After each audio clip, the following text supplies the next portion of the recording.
एक घर में 4 व्यक्तियों की मृत्यु हो गई है।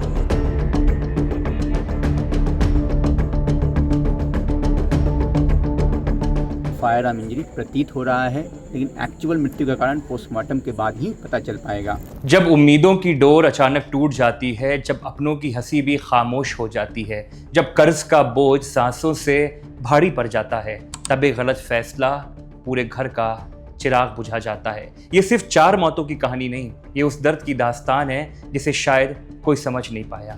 जय हिंद साथियों, मैं हूं माज और स्वागत करता हूं आपका डायनामाइट न्यूज में। ये खबर उत्तर प्रदेश के बलरामपुर से है। जी हां, एक ऐसी घटना जिसे पूरे प्रदेश को डरा कर और झकझोर कर रख दिया है। एक ही परिवार के 4 लोगों की मौत, पहले पत्नी, फिर 2 मासूम बच्चों को गोली मार देना और उसके बाद खुद को मार लेना। लेकिन इस पूरी कहानी में सबसे बड़ा प्रश्न यही है कि आखिर ऐसा क्या हुआ कि एक व्यक्ति ने अपनी मौत को इस तरह उतारा और साथ में पूरे परिवार को खत्म करने का काम किया। आइए इस पूरी घटना को शुरुआत से समझने का काम करते हैं। दरअसल उत्तर प्रदेश के बलरामपुर जिले के गोहना गोसाईपुरवा गांव में 31 जुलाई की शाम करीब 6 बजे एक ऐसी घटना घटी जिसने पूरे गांव को मातम में डुबो दिया।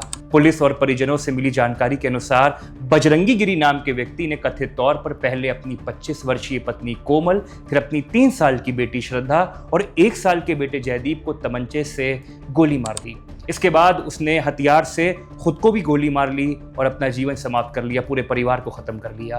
कुछ ही मिनटों में जो परिवार एक उम्मीद का सहारा होता है वो खत्म हो गया। घटना की सूचना मिलते ही कोतवाली देहात पुलिस और वरिष्ठ अधिकारी वहां पर मौके पर पहुंचे। पुलिस ने चारों शवों को कब्जे में लेकर पोस्टमार्टम के लिए भेजा और घटनास्थल से मिला तमंचा और कारतूस अपने कब्जे में लेकर फॉरेंसिक जांच शुरू कर दी। लेकिन जैसे जैसे जांच आगे बढ़ी वैसे वैसे इस मामले में कई चौंकाने वाले खुलासे सामने आने लगे। जी हां दोस्तों, बड़े खुलासे सामने आए हैं। 29 लाख रुपए और आर्थिक तनाव का दावा। मृतक के बड़े भाई राजेश गिरी ने पुलिस को दी तहरीर में दावा किया कि बजरंगी लंबे समय से आर्थिक तनाव में था, वो परेशान था, उसको बहुत ज्यादा दिक्कत आ रही थी। परिवार के अनुसार बजरंगी आसपास के लोगों को जरूरत पड़ने पर पैसे उधार देता। इसी दौरान उसने चंद्रमान गिरी उर्फ दद्दन गिरी को लगभग 29 लाख रुपए दिए थे। परिवार का आरोप है ये रकम माधव गिरी की गारंटी पर दी गई थी। बाद में माधव गिरी ने अपनी जिम्मेदारी निभाते हुए कथित तौर पर पैसे चंद्रमान को लौटा दिए, लेकिन चंद्रमान ने वो रकम बजरंगी को वापस नहीं करी। जी हाँ, 29 लाख वापस नहीं की है।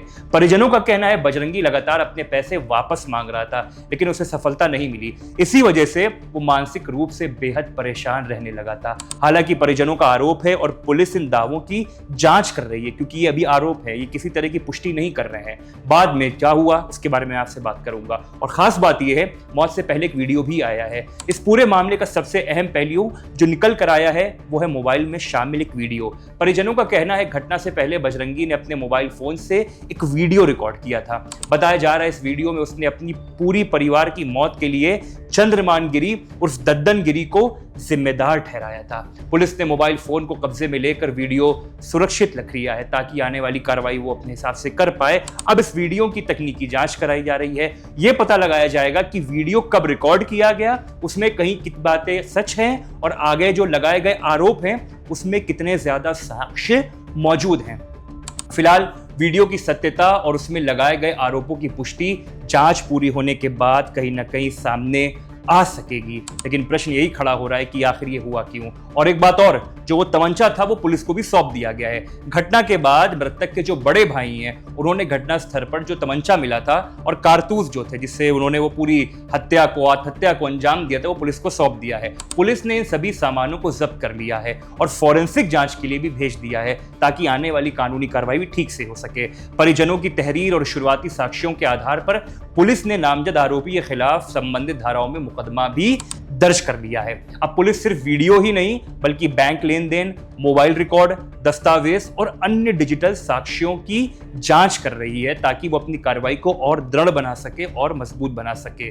अब गांव में क्या हुआ है? दरअसल पूरे गांव में अब पसर गया है मातम। इस दर्दनाक घटना के बाद पूरे गांव में शोक का माहौल है। जिस घर में कुछ घंटे पहले बच्चों की किलकारियां गूंज रही थी वहीं पर अब सिर्फ सन्नाटा है। जिस मैदान में बच्चे खेला करते थे वहां पर आज सिर्फ सन्नाटा है। ग्रामीणों का कहना है किसी ने कल्पना भी नहीं की थी बजरंगी इतना बड़ा कदम उठा सकता है। वो हंसने बोलने वाला आदमी था। लोग इस बात से भी हैरान है, आर्थिक तनाव अगर इतना बढ़ चुका था तो आखिर किसी ने उसकी परेशानी को समय रहते क्यों नहीं समझा और क्यों आखिर बजरंगी ने ऐसा बड़ा कदम उठाया।